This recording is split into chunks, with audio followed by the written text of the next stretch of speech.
This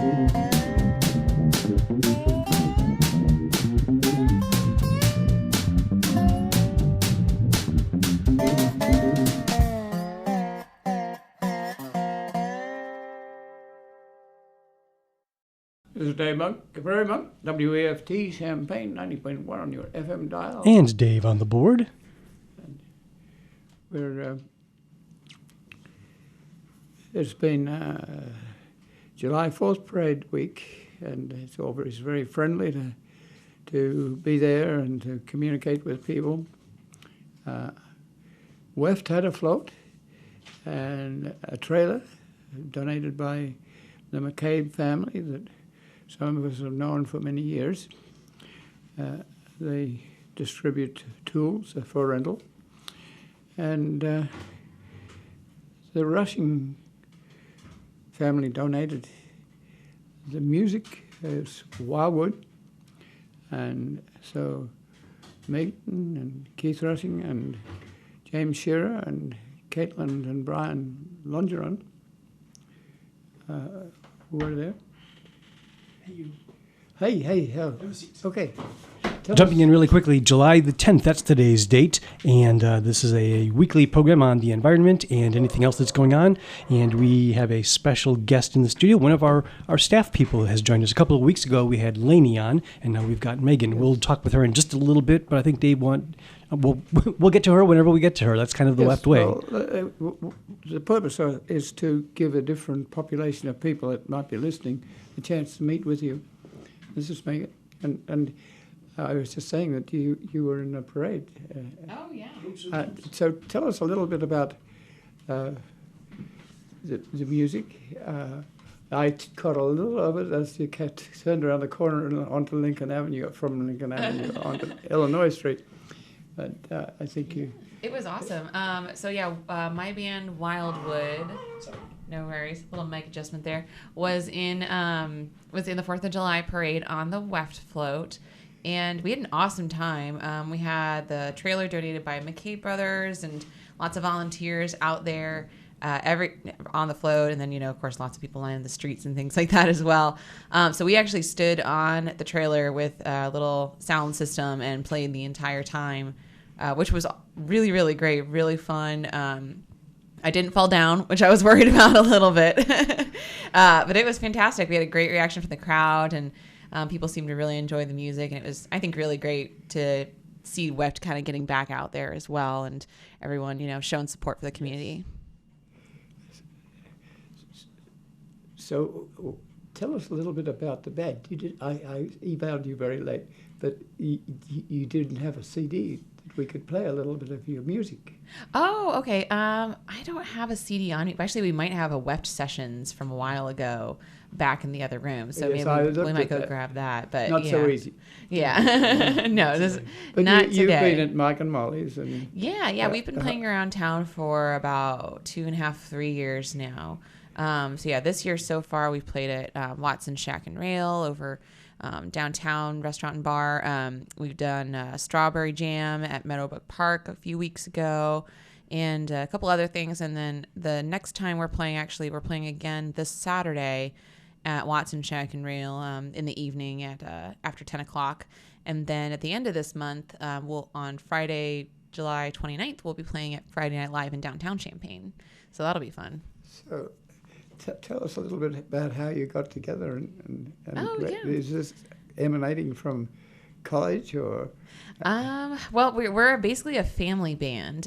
So I play in the band with my partner James, my father Keith Rushing.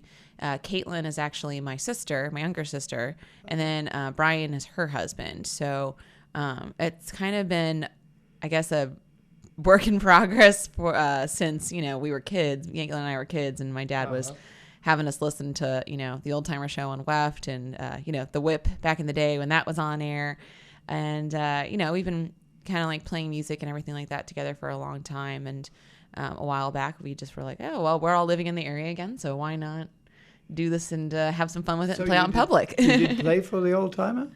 We actually were on the Old Timer Show once. Yeah, it was with another band, with a band that my dad had put together with a bunch of his friends. Same kind of music, same string band, like really more classic bluegrass music. But yeah, they were called the Middletown String Band. And I think we played on his show back in 2004 or 2005, something around that time. He was kind of a character. Yes, he was definitely a character. And we miss him a lot. We do. That he was very much a part of Weft. At one stage he had about 18 records he used to play regularly. Oh, yeah. So he was encouraged to broaden his involvement, and he would get on the mic and he would turn around and be not speaking into the mic, which was very hard for the people who were recording him. And I had the pleasure of actually coming on the air after him. After the ska show ended, my original "We're Only in It for the Music" was after his show. It was always great fun to be there with that personality. And he'd say, "Dave, get on the mic and do." And it's like, oh, great. Now what am I supposed to do spontaneously? So we may have actually met. I might have been here. I don't know. 2004. That's about the time that I shifted over to Fridays. Fun. Good times. Missed that guy too. Yeah, he was a great. He was great here. One of many characters that we've had at WEFT. well, we thank you for providing that music and being in the parade. And tell us a little bit about what you do and how this fits in. So, Yeah, definitely. You basically are, I think, an accountant. A little bit. So I do my title is office administrator. And, the past few months, we've had a couple other people come on, a lot of new interns. So our roles have been evolving a little bit. We've been trying to find where everybody's strengths are and where we can best help the station. So right now I have been, previously before our other staff member, Dylan, came on, I was doing more paperwork and making sure the date sheets are printed and the op logs are there and things like that. And now I've kind of moved on to working on underwriting sales and hopefully bring in some money to the station. And right now I'm also focusing on planning Wet Fest, which is going to be Saturday, September 17th. And having that be the kickoff and also planning for the fall pledge drive. So I'm really excited about that. My background is in event planning and things of that nature. So I'm really pumped to kind of hopefully have that be a really awesome big event for WEFT in the community and have everybody come out and have a great time together. So having had to do accounting rough style, Yeah. I'm intrigued by people who are bookkeepers and accountants because they're so essential. Oh, yeah. And so do you come from a tribe of accountants? No, definitely not a tribe of accountants. Yeah. Because right now, actually, Lainey's doing more of the bookkeeping and the human resource aspect of things. But yeah, I do manage a lot of our donor money intake and things of that nature. So no, I don't come from a tribe of accountants, I'd say. I have worked, pretty much every job I've had has been focused on some kind of budgetary aspect, which, after a while, then it does become a little bit second nature. I think I budget just about everything in my life. you get your jollies out of finding an extra penny. I do like a good spreadsheet. Yes. So some of us are very jealous of that capacity because it's definitely hard to do that. Oh, yeah, definitely. I think it's one of those things that when you get into the habit of it, it certainly becomes easier with time, but it takes time. And you have to communicate with bookkeepers who can accumulate the data. Yeah, yep, And exactly. Then you have to be prepared for a tax assessment where people come in and they don't look at the details. They look at the overall. They have a formula, so they know where to go to look for information. And if you only have primary data, it's very frustrating for them. They need to know what the next level is. Definitely. And so you need to know the next level in order to give it to them. Exactly. That takes talent. So, yes. And then the music comes in with WEF sessions where you've been. Yeah, we've played on WEF sessions a couple of times. So it's very nice to have someone who is both working the office but also with one foot in the spirit and philosophy of this organization. Oh, yeah. Well, I love WEFT. When I saw this was available, this part-time position was available, I left basically a full-time job with health benefits and everything because I wanted to come work here. And then I also have a second part-time job to help fill the income gap. But no, because I've always had a really strong emotional connection to WEFT, having played here a couple times. We've played at WEFT Fest, I think last year. And I think it's a really crucial gem in the community, honestly, that we have. It's difficult because when we came here and we came next door about the same time or a little bit before WEFT came, and it was a dead central business district then. All these storefronts on this row were empty, more or less. And now there's $9 million buildings going up, and yeah, downtown is definitely evolving, isn't it? yes, it's gentrifying. So then it takes talent to keep going because the tax base goes up with the gentrification, and to preserve this sort of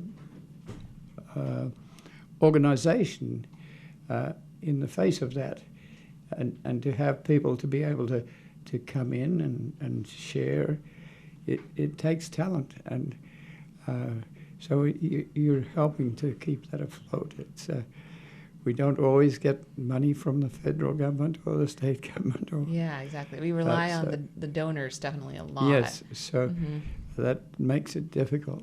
So donate to WEFT if you're listening, because we need your money. Well, you have other lives too, that you come around the corner on one pedal on your bicycle. And so I think you are a bicyclist. I do. Yeah, I do love to bike. I probably try and ride my bike just about everywhere, and it's definitely helpful. I live fairly close to downtown, so I don't live too far from work. But that's definitely one of the things that, especially this year, I tried to make a priority. And I love riding my bicycle. It's good for me. It's, I get outside. We've had some really fantastic weather, and it's cheaper than driving a car. Definitely, not having to pay for gas is really excellent. But yeah, dangerous. It can be. I try to take a lot of side streets. Being especially extra cautious when there's larger events going on in town. I'd say, for anyone who's starting to bicycle, or anybody that's out there right now, even just making sure that you're aware of your surrounding is a really crucial aspect of keeping safe. Because you can be as safe, as possible, and wear a helmet and ride slowly and look before you're crossing intersections. But, there's always going to be other people out there who aren't paying attention. Yes, this is not a country that's used to driving with bicycles. This is not Holland, where the bicycles get to start off before the cars leave the lights. A couple of weeks ago, I was bicycling, and coming up to a stop sign on a cross street, there was another bicyclist using his cell phone.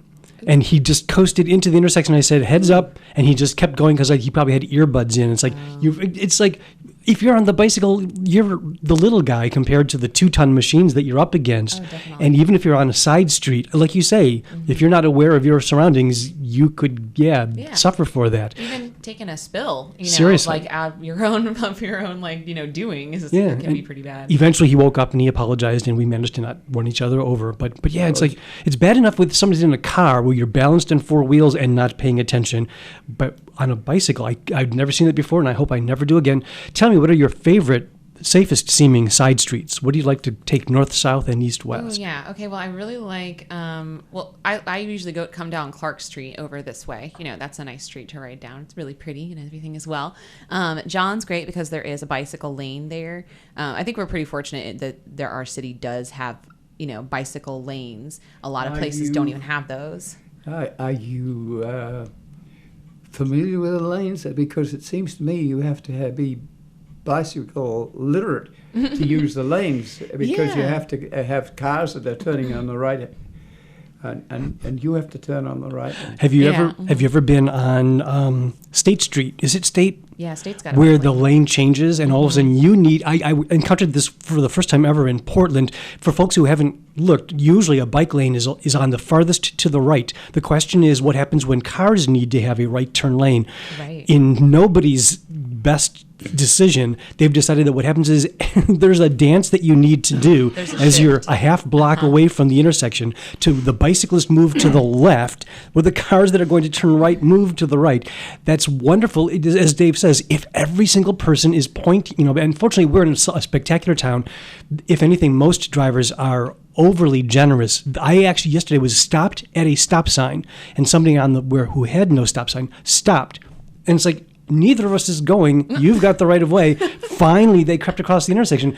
Either they've had run-ins with really bad bicyclists, or it's they're just so kind of people. But because of that generosity of car drivers, we really don't have to worry too much about that pas de deux crossing over thing. But man, you look at that and you imagine the person who's never seen that before, right. And you wonder how much are you taking your own life into. But I love your two choices. John and Clark are absolutely my two favorite east-west streets. So kids, if you're out there, and grown-ups too, aim for Clark Street and John Street. Wonderful streets to take to get east-west across town. It's going to be a challenge to get through from the rail trail through from Danville through Champaign. Getting through Champaign can be it can be tricky. Tough. We would hope to come through in parallel to the railroad bed if possible, but that's not always possible. It depends a lot on the railroad whether they will allow you to be adjacent to them. There are, I think Neutral Cycles has a portion of their website, or I've seen posts from there before on Facebook, where they have listed off different intersections for bicyclists that tend to have higher accident rates than others. Yes. And, where all those bike lanes are and things like that are safe. So there is information out there from other bicyclists in the community on places to ride that are safe and places where it's, it's good to just take a little extra pause and make sure that when you go through that intersection that everyone's aware that you are there and they see you. Stay off of Mattis, stay off of Prospect. Always obey the stop lights. Yes, definitely. And if possible, go the right way on a one-way street. Yeah. It's very easy for bicyclists to come up Taylor Street the wrong way. Mm-hmm. But are you a bicycle mechanic? That's the next question. Not really. Unfortunately, I wish I was. I feel like this year, though, that I really do need to take a class or go to. I've got a couple other friends that are also pretty big bike enthusiasts, and I need to learn how to tune my bike up on my own and do all those things, because that's kind of part of doing the part of being a bicyclist. And I feel like really being into it essentially is knowing how to provide your own maintenance. Certainly. Well, I grew up with rough, tough bicycles, and if you didn't have a brake, you had your foot, and you put your foot on the behind you on the rear wheel. That's a bit of a rough stop. Well, we were used to wearing no shoes, so we had calluses. Calluses on our Now you need soles. to tell her about the rocks that you would attach to ropes and. Oh yes, there's another stunt. If you're going down a really steep hill, you would find a little tree and tie it on behind, and that slows you down. That would be the friction to keep you from going too fast. This man, he needs to be joining us. So as we come through Champaign, there's also a North End community that likes to do wheelies on the trail. So oh my God! How do? And I stood just a couple of years ago. Some guy came down Chester Street onto University Avenue, and no brakes, and so all of a sudden he was on the traffic. Oh my gosh! An accident. So bicycle maintenance is pretty important. Yeah, it is. I've always had someone else do it for me, but I think that I need to, do it myself. So you do have different bicycles. Will you ride our rail trail to Danville?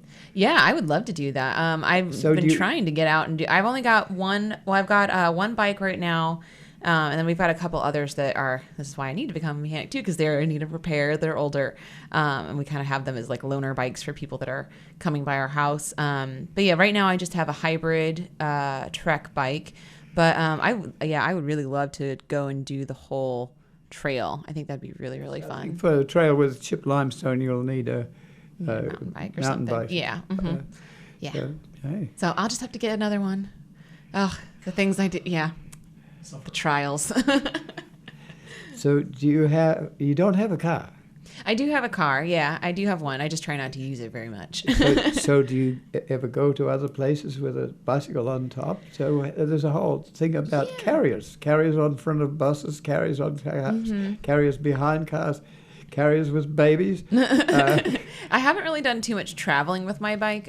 When I have been biking like on vacation, I've usually done like a rental or something like that. That's been there. Yes, Especially you can go to the Katy Trail yeah. and rent a bicycle. Yeah, there's a lot of good trails out there that have bike rentals, and even a lot of cities now have like City Bike as a program where you can go and basically rent a bicycle from an automated machine and see the city that way, which is I think the best way to see a new area. Being safe of course as well since you are in a new area, but no, yeah. So usually I haven't really traveled with my bike specifically. I've mostly found one wherever I've gone. Yes, but you're also a pet lover, and do you have a bicycle carrier that you put your pet on the back? No. I'm familiar with sheep grazing and cattle raising in Australia, and often there's a little board behind the motorcycle where the dog sits on the back of right. and they're absolutely amazing because the bicycle can take turns and the dog leans like a motorcycle person leans. My dogs aren't trained enough for that, I don't think. So there are people who carry their pets around with them on the bicycle. Yeah. So tell us a little bit about what you do with pets, because I think you foster parent. Yeah, I do. I foster animals. Right now we only have one. We have a cat named Merlin. So if anyone's looking for an orange tabby, he's about 2 years old. He's very playful, really great personality. He loves to sit in boxes. Whenever we get deliveries to the house, he gets a new box every time and loves that. But yeah, so we have kind of a ongoing rotation of fosters, usually only one at a time, because we also have a couple of dogs and a cat that's ours that are the full-time residents at the house. The full-time residents tolerate all this inputs. Yeah, so they kind of help it's actually pretty nice fostering and having animals already in the house. I think it help if the foster animal is amenable to other animals. I think it helps provide like a sense of like social security for the new animal coming in, especially. And has them socialized and makes it easier for when they go to a home to be able to be around other animals as well. I think the originals have power because they're there to start with. Yeah, definitely have a little bit of like a ranking system in the house. It's amazing how animals get together. You can get a cockatoo that's very fond of a dog. Exactly. And a horse that won't move without the friendly dog. Oh yeah. Goats. Yeah. There were horses in the parade. Oh yeah, I saw that. Yeah, there was a few horses. Yes, there were ones that were advertising Oklahoma as a. Oh yeah, I remember seeing them. Yeah. But there were also therapeutic horses, and these are horses that take people who have perhaps psychological difficulties, but looking after a horse, touching a horse, riding a horse is therapeutic. Oh, it's extremely therapeutic, yeah. And so they were there, and the horses were very amenable. They very shortly found clovers were in the lawn, so they were eating. But then it was time to go home. So the trailer had pulled up, and one little horse got on board it. Oh. He was ready to go. So pound with we're done. with his foot. Time to go home. So then they had to load the other one. It was a little bit reluctant to pull up 2 feet to get into the trailer. But they were on the way home to Pesota. So do you have people bring you cats and dogs? Where do you get your cats and dogs? Well, we've been getting pretty much all of our fosters from an organization called PetNet. And they are it's not a shelter, it's a foster-based rescue program. So all the animals that go through there are relinquished either usually by there's not really like owner relinquishments as much. It's more so animals that are in need of saving from like animal controls and things like that, or ones that are found and things. So we take them in and give them a home, for a little while at least until they can find a forever home. And there's a couple other really great foster-based rescue programs out there as well that I know that other people have worked with, like Cat Snap, they do cats, and Hospice Hearts. To have some organization within the veterinary school. Yeah. deals. So yeah, that's where we get them from. There, you can also do foster programs through the Champaign County Humane Society. There are some animals that do not do well in a shelter environment. It's too stressful for them, Yes.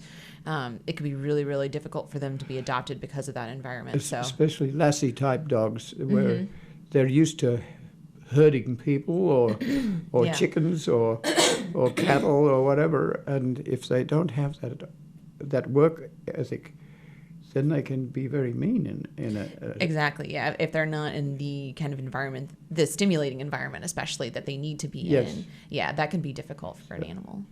So there are people that travel around the country and say that you have a police situation where there's 50 dogs and they're not being fed well, and so they're Yeah. distributed. There are people who transport those. Yeah, the ASPCA, I always see them on Facebook doing these really huge rescue efforts and things like that, where they'll find hoarding situations or really awful breeding conditions and puppy mills and things like that. Yeah, and they'll go in and get So you rescue. have a responsibility for training the dog or the cat? Well, the cat doesn't really get trained.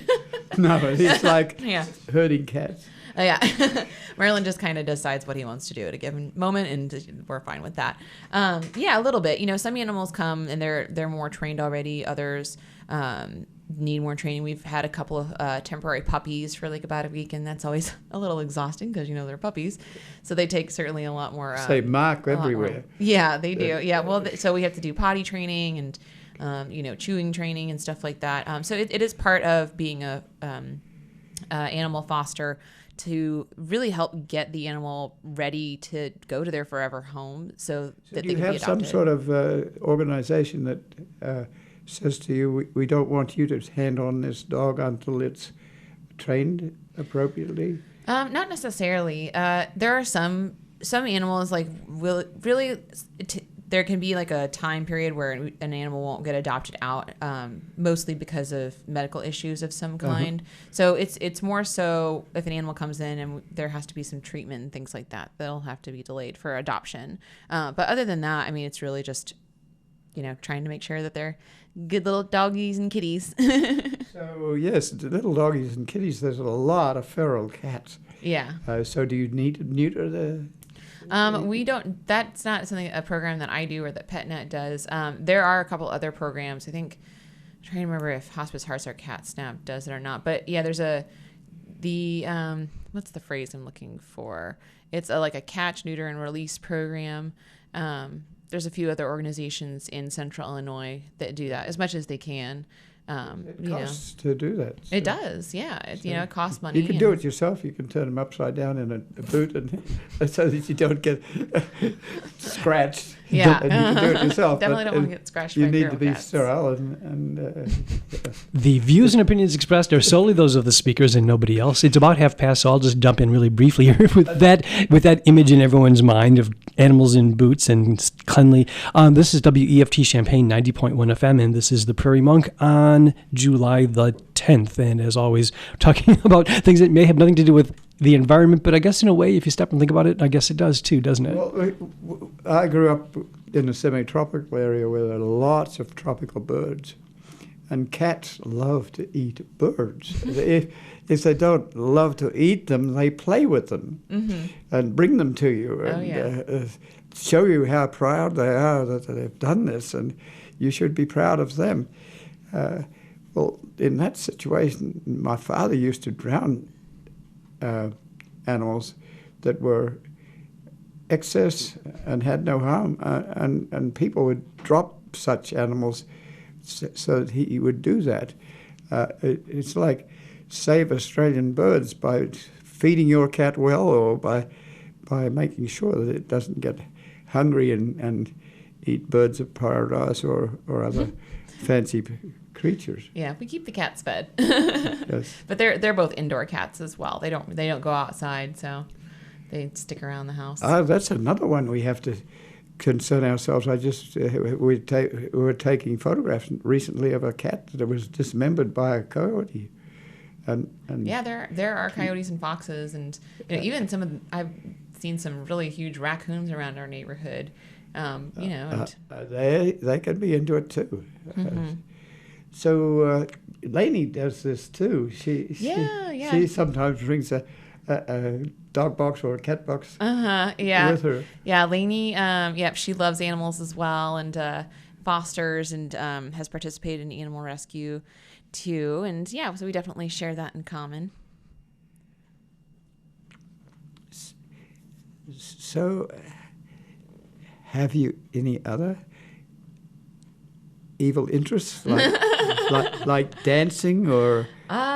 What else do I do? Did you grow up in this area? Oh yeah, I did. I actually grew up in Mahomet, so it's a small town about 15 minutes west you're of near Champaign. to the forest preserve. Yes, yeah, Lake of the Woods Forest So you have Preserve. trails. Yeah, yeah. There's some really nice trails. I out didn't think there. you played music out there too. Yeah. Oh yeah, we did actually. Yeah, the last month we played at the Botanical Gardens at Lake of the Woods. That was really wonderful. But Mahomet had a pretty open space, and I actually grew up. Our house was in Spring Lake, which is just even outside of Mahomet. A little bit further west. Yeah, on that railroad line, there's wonderful prairie, and it gets mowed all the time. Yeah. So I wish Piatt County would not mow that. Yeah, it should be left wild. But so I mean, the Sangamon River runs fairly close to that as well, and there's some forested areas back there too. So it was really fun growing up and being. In a space where we could really be outside and use our imaginations and,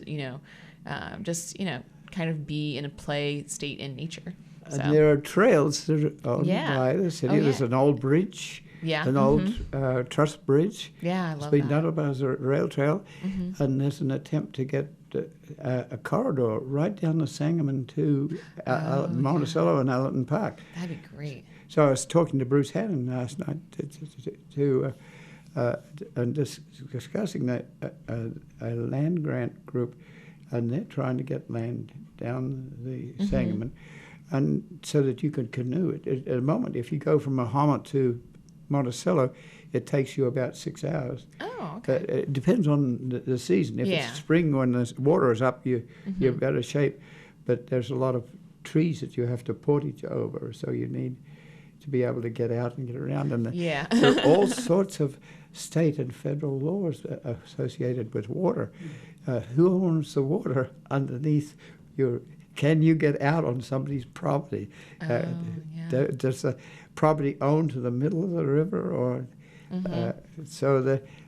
and some of these laws are loose, so you don't exactly know. That's tricky. And the public doesn't know.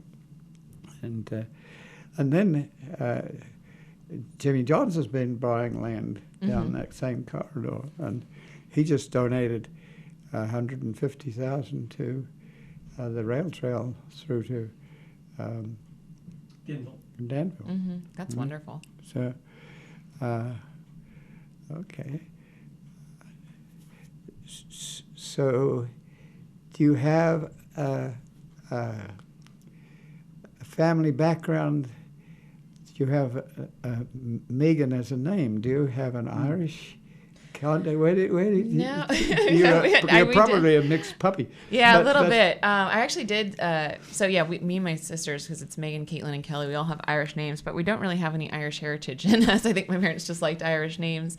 But for a while, I actually did a whole slew of family ancestry research and tracked a bunch of things back. So my family's actually been on both sides in America since, my mom's side, we've been in America since the early 1600s, and my dad's not too far after that. So we're basically Americans. Really, Americans, mostly English and Scottish and like a small amount of Norwegian. But, at some point it's, you go that far back, it's like, well, we're not really, English at this point. We're just American, but yeah, I love doing the family ancestry research. Was really fun.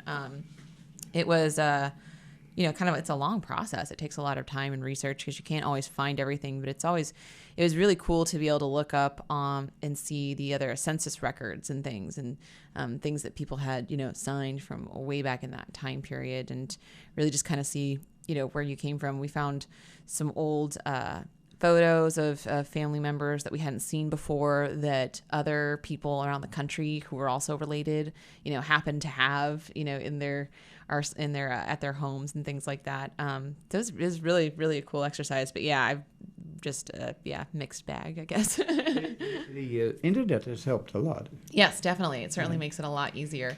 And at this point, since I think I've gone almost about as far back as I can here, if I wanted to do more research, I'd have to start calling places in, Europe, or going over there and visiting old churches and looking for records and things like that. That seems a little trying. It's not easy, because your name may have been changed because it's spelled in a manner that the people who were registering you didn't really recognize, so they just created a new name for you. Yeah, there was.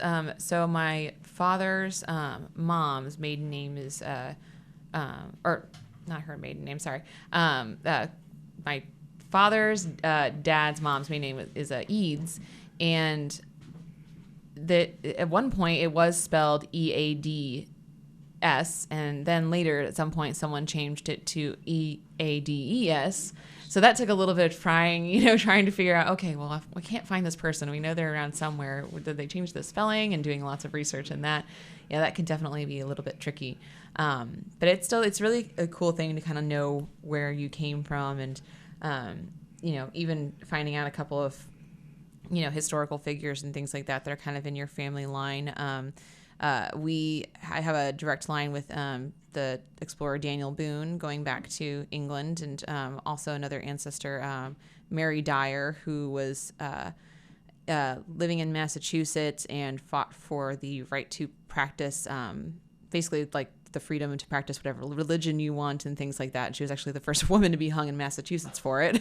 They used to drown witches. They were often referred to as witches. Sometimes the males got to have the same reputation, but it was mostly women. But yeah, it's a fun practice. I was at a memorial service to Elizabeth Hanson yesterday, and her family has spread all over the place, to Colorado, to New York, and all the family was there. And she just passed at the age of 98, and she just produced a book on the local landscape and the beginnings here. And it's very good, and we've been using it in our programs. But it's kind of sad that you will meet once and never meet again, probably. And all those children, 4 children, grew up in Champaign, Urbana, went to Urbana High School, or just the relationships are there so ephemerally, and then they're gone. So one of the things that you can do a lot is to bring those families together within WEFT. And that's been a difficulty. So I see you have a photo board with photographs of who's who, so at least we know who each other are. And so events bring people together. Yes, definitely. So WEFT Fest, which will be on the 17th of September, will do just that. But often we don't get more than our friends and relatives. We need to infuse a little more of the getting together bit. So how do you do that? It's a real challenge. It is a challenge. Well, for this year, we are going to be hosting it on Market Street. So I think that'll hopefully Are you going to close Market Street? Yeah, from Taylor to University for part of the day. You used to do that. Yeah. So I actually went and talked with a person at the Champaign Police Department, and that's going to be a possibility for us this year. So that's going to be, I think, really great. A bandstand at each end? At one end, we'll have a bandstand. I believe Seven Saints is going to help us providing food and selling food, and they're really excited and interested to get involved with us as well. And then if the beer garden, there used to be Mike and Molly's beer garden, if that's in a decent enough shape at that time as well, we'll probably use that as like a secondary side stage for some smaller acts. And we're going to have some other vendors coming in and helping us, and hopefully having the bubble stuff that you see out everywhere that kids love, and having some art things and art projects, and the Pocket Prairie's right there, so we're hoping that you'll give some tours and tell people more about that amazing space that we have here in downtown Champaign. But so that, I'm really hoping that event brings in people that maybe you have wanted to be involved with WEFT, for a little while, but just haven't gotten around to it. People that just we haven't touched base with in a while, and new faces. It's gonna be, even if you've never really listened to WEFT and you don't really know who we are or what we are. I'm just really hoping that people come out and enjoy this awesome community event that'll feature live music and food and art and fun, and just kind of enjoying being outside and learning more about what WEFT offers to the community too. So we're going to be talking about that a lot on the air, and hopefully getting that word out a lot in other ways too throughout the community. So we open our doors to everyone. Okay, we try to do a little bit of the same with prairies. Mm-hmm. We have the pocket prairie, but I've been down to Lake Park, and the prairie we burned is saying thank you, and it's just rising up out of the soil, and the tall silphiums, the compass plants and dock are like 10 feet tall. I'm looking up, and in a week or two they'll all be in flower, and it's just amazing. It's on an old cornfield, so it's not an original prairie, but it's a garden prairie, and it's taking over its own style. The rattlesnake master has decided to expand. The helianthus or sunflowers are just fringed sunflower. It's decided it wants to walk around, and the coneflowers have been wonderful. The yellow coneflowers aren't quite out yet, but they're coming, and that somehow we need to get those sort of images to people who don't even know that their heritage ecology is prairie. Yeah. We have a lot of people who have been very upset with our taking out trees along the rail trail, but really their heritage was prairie, not trees. Mm-hmm. And the trees have come in because there's drainage, and so trees don't like wet feet, and they can survive, and they're often crud trees that come in as a result of the railroad being abandoned. So, but people like trees. They can hug a tree, they can talk about a tree, they can sit under a tree, they can hide behind a tree. And it doesn't have chiggers, and it doesn't have poison ivy, and all these things. But it's a way of getting community together to think about riding a bicycle between a Banner and St. Joe, and how do you communicate? How do you then get through Champaign? How do you get through Bonneville and Seymour to Whiteheath and to Monticello, or going to Clinton? And to do this sort of thing, it requires multi-million dollars. It's not cheap. So WEFT is quite sophisticated. It has a lot of CDs and a lot of very well-prepared disc jockeys that are air shifters, and so that creates an atmosphere that I think is very, very healthy. Mm-hmm. How that spills over to something like environment, or how you work with the North End, or how you get bicycles through town, requires a city council, and how do we work with the city council, and how do we work with the state and the federal agencies. So then I look at the people who are poli-sci people, and how do they do it. It's a complicated process, definitely, to get things, actually done. I feel like especially with things of environmental nature, it could be especially challenging. I'm thinking of Muhammad, which is, did you go to school in Muhammad? Mm-hmm. Yep, went to high school. Well, right near the school there was a hog. There was this little cemetery in the middle of town, and there was a hog farm there. They used to slaughter hogs, and I had no idea. Right behind the grade school, I think, and the elements of that are still there. And, that little cemetery. I know exactly which one you're talking about. Mm-hmm. And so just having people aware of the cemetery. We have problems with prairies because we look for dead cemeteries that haven't been looked after, because there's where the prairie soil is and where the prairie plants are. So at Paxton we had a prospect cemetery, but all of a sudden somebody knew feels like cemeteries should be mown and neat and tidy. And they don't have relatives there. Their relatives, the people that are there, are probably buried when there was a covered wagon. And the rest of the family's gone on to the west. But to challenge the mowing syndrome, the neatness syndrome, and say, this is wonderful to have this sort of interaction between people and their creatures and their botany. The botany, if you're a botanist here, the botany is prairie, not so much the forest. So we should announce that we have a North American Prairie Conference coming up so shortly.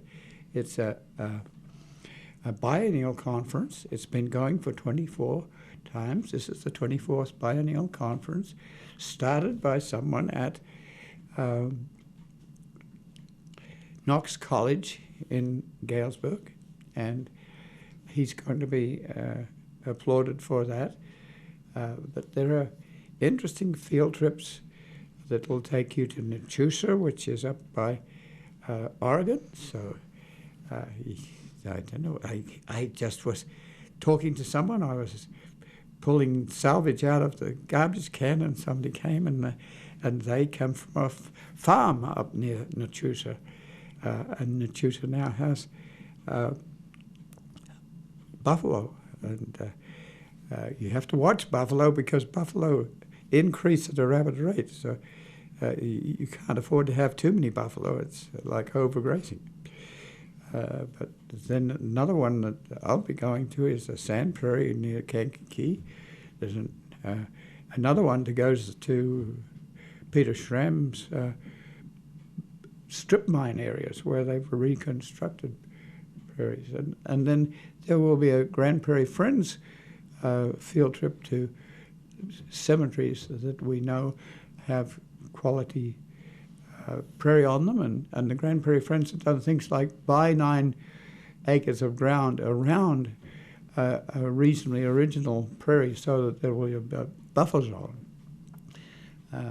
And yes, we go out past Mohammed to Farmer City, and all that whole railroad line is full of prairie. And so then we have to work with the Department of Transportation and the township supervisor. And as you go past Spring Lake, we beg the huge bush hog mowers to control themselves, and that means the state has to have rules that allow us to have some roadside preservation. And so one of the things I did with the parade was to have a big picture of a roadside on Route 47 in Muhammad. And it had right on the roadside chicory, all blue. And that's a worry to people who have a mowing mind. And so they often ask me, how can they get rid of the chicory? And then next to it, down in the ditch a little bit, is Queen Anne's lace, both invasive creatures. But they love to be mown. So if you don't want chicory, just don't mow it.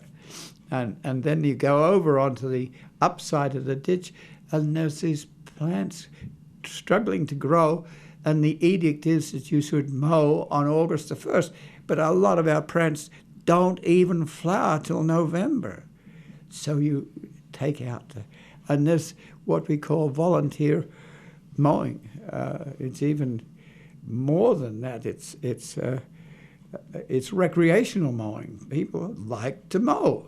There's some sort of power base in mowing, so we have to be very careful that volunteer mowing doesn't take out an acre or two of our prairie, and that acre might be providing a seed that we send to Prairie Moon and gets distributed around the country to this area. They'd sold back to within 100 miles of where we picked the seed, so we have to let them know where we picked it. And to have that sort of seed source mown is a trauma. And if you have a a linear railroad bed, there's a temptation to mow 15 feet that way and then to not come back without mowing, but to mow another 15 feet, so it gets to be wider and wider. So sometimes the diplomacy that goes on behind the scenes to try and preserve the little pieces of remnant prairie we have is pretty rugged territory.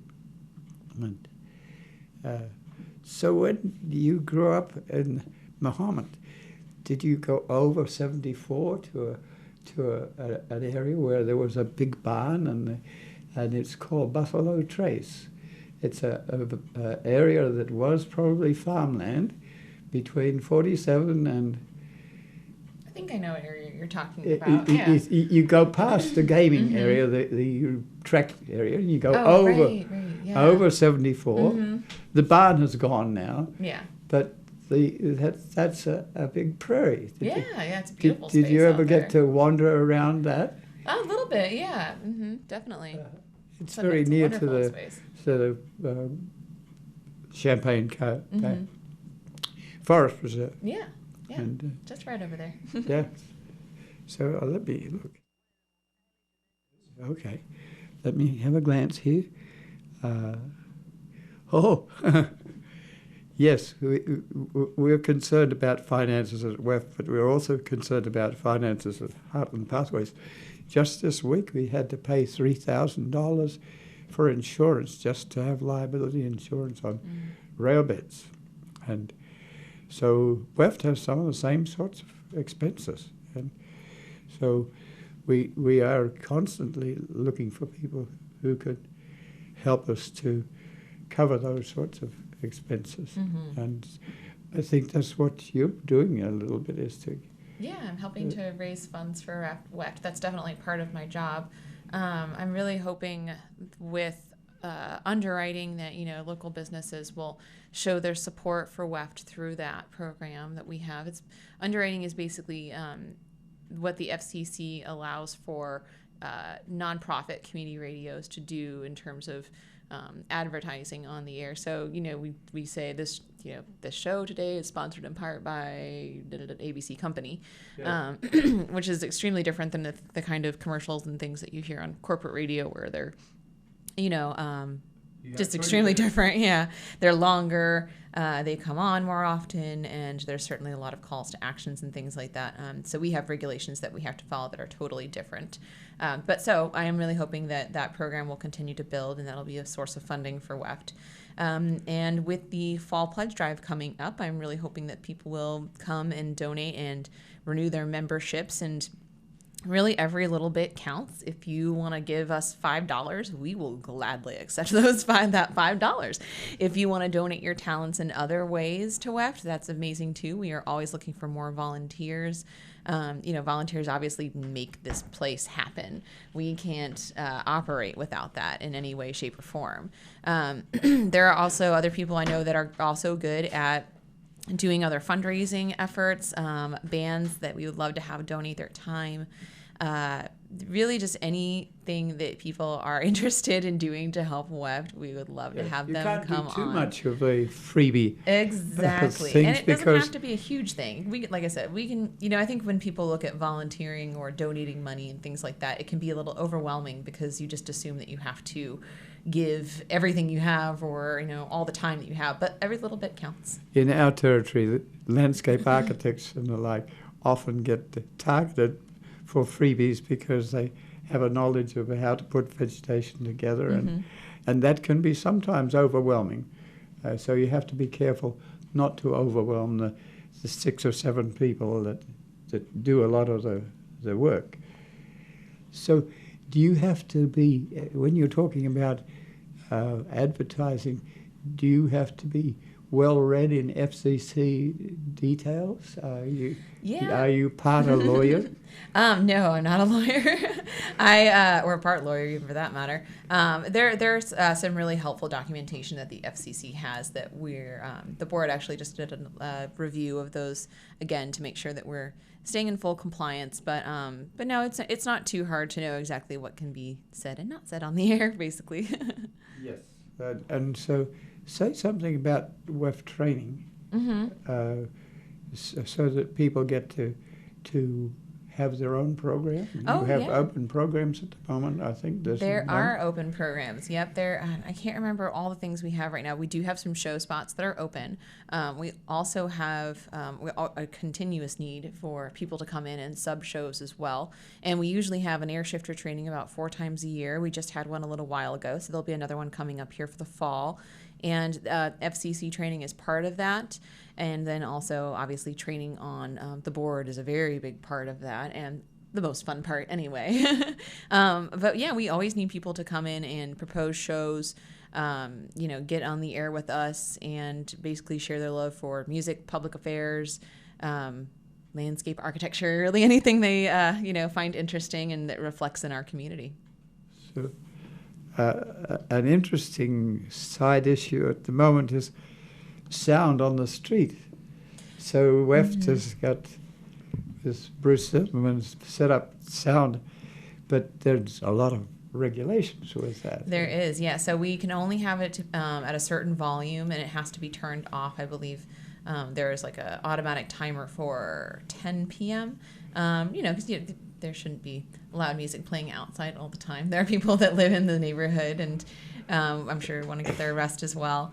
But yeah, that's just one of the awesome things that Bruce has been trying to do around the station. He's an extremely vital component, vital volunteer to WEFT. He does a lot of our engineering and working on the board and tinkering with the transmitter. Obviously, that was down. Then he got that back up for us and saved the day there. And the outside monitors are just one of the many things that he's trying to do to kind of keep WEFT moving forward and innovating and making us more accessible to the public too. 3 minutes. So 3 minutes, all right. It goes very quickly. It does. And, so we hope that some of you will travel to Bloomington to go to the Prairie Conference, and we'll probably have some T-shirts there that say "Grow it, don't mow it." And they're being screened at the moment, and so we have been doing that for years. And people come and say, "We've worn out your T-shirt. Do you have T-shirts?" And some of them have been harvesting mulberries on the edge of our prairies, and so they have T-shirts that are stained with mulberries. So can we have a replacement? That's so interesting. But so thank you very much for coming in, and it's not easy. Musicians get up late. And we're fairly early in the day. So to a musician, 11 in the morning is considered early. You're right. Yeah, yes. It can't be. So thank you for coming in. Thanks for having me. Letting people at this time of day know what you do, because the Sunday is full with a different type of program. It's not so musical. Mm-hmm. There's a lot of social things that are on there. So thanks to Megan Rushing, and this has been Dave Monk, Prairie Monk, WAFT Champaign 90.1 on your FM dial. And Dave on the board.